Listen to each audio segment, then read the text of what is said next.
बहुत पहले की बात है। एक गरीब इंसान अपनी गरीबी से बहुत परेशान हो गया था।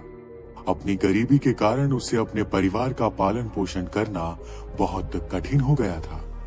एक पत्नी और दो बच्चों के भरण पोषण के बोझ ने उसके मन में उथल पुथल मचा दी थी। वो अपने जीवन से पूरी तरह से परेशान था। वो हर समय चिंतित रहता था। वो सोचता था कि अपने परिवार का पालन पोषण कैसे करेगा। भारी तनाव और चिंता के कारण वो रात भर सो नहीं पाता था।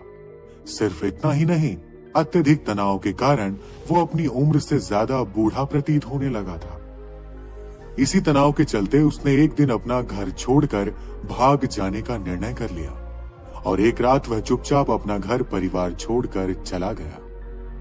वह रात में बिना किसी मंजिल को निर्धारित किए चला जा रहा था। रात भर चलते रहने के बाद जब वह एक नदी के किनारे पहुंचा तो उसने देखा वहां भगवान बुद्ध अपने शिष्यों के साथ डेरा डाले हुए हैं।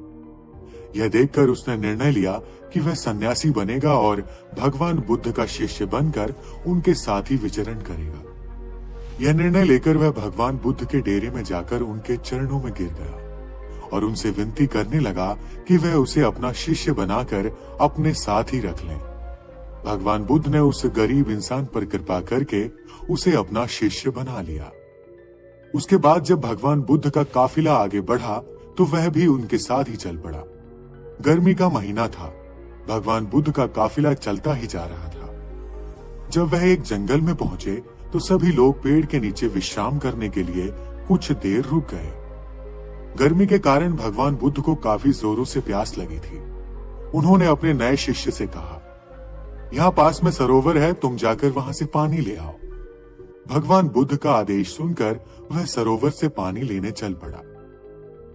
जब वह सरोवर के पास पहुंचा तो उसने देखा कि कुछ जंगली जानवर सरोवर में उधम मचा रहे हैं। परंतु जब वह सरोवर के पास पहुंचा तो सभी जानवर डरकर वहां से भाग गए। उस शिष्य ने सरोवर के पास जाकर देखा कि सरोवर का पानी जानवरों के उधम मचाने के कारण काफी गंदा हो गया था। सरोवर का कीचड़ और सड़े गले पत्ते उभर कर ऊपर आ गए थे। इतना गंदा पानी देखकर वह बिना पानी लिए ही वापस आ गया और आकर महात्मा बुद्ध से बोला, भगवान, उस सरोवर में बहुत गंदा पानी था, उसे तो पिया ही नहीं जा सकता था। शिष्य की बात सुनकर महात्मा बुद्ध कुछ देर तक कुछ नहीं बोले।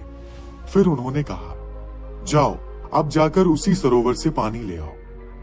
भगवान बुद्ध का आदेश सुनकर वह शिष्य पानी लेने चल पड़ा, परंतु मन में यही सोचता जा रहा था कि भगवान बुद्ध इतने गंदे पानी को पिएंगे कैसे।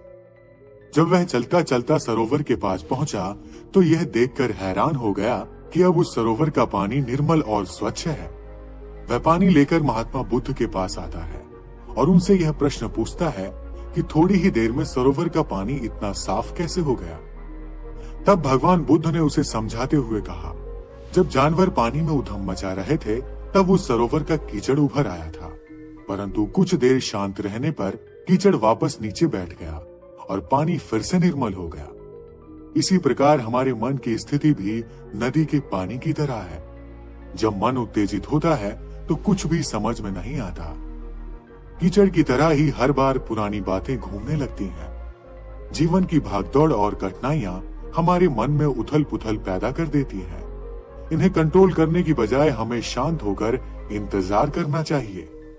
जैसे पानी के शांत होने से मिट्टी नीचे बैठ गई, उसी तरह हमारी प्रतिक्रिया ना होने से मन अपने आप ही शांत हो जाता है और हमको साफ पानी की तरह क्लियरिटी महसूस होती है और तब हम सही निर्णय ले पाते हैं। इसलिए बुरे समय में इंसान को कभी भी धीरज नहीं खोना चाहिए। हमेशा धीरजता पूर्वक सोच विचार करके किसी निर्णय तक पहुंचना चाहिए। भगवान बुद्ध का यह उपदेश उसको समझ में आ जाता है और जब वह शांति से बैठकर सोचता है तो उसे यह आभास हो जाता है कि उसने अपने घर परिवार को छोड़कर गलत फैसला लिया था। उसे उसके जल्दबाजी से लिए गए निर्णय से बहुत पछतावा होता है और उस निर्णय को ठीक करने के लिए वह भगवान बुद्ध से आज्ञा लेकर अपने घर वापस चला जाता है। दोस्तों, हमें कोई भी फैसला जल्दबाजी में नहीं लेना चाहिए। साथ ही कोई भी बात बोलने से या कोई डिसीजन लेने से पहले पूरी परिस्थिति को समझने की कोशिश करनी चाहिए और फिर कोई डिसीजन लेना चाहिए। इससे आप गलती करने से बचेंगे, क्योंकि अक्सर जल्दबाजी में लिए गए फैसले ही हमें नुकसान पहुंचाते हैं। दोस्तों, आज की वीडियो में फिलहाल इतना ही।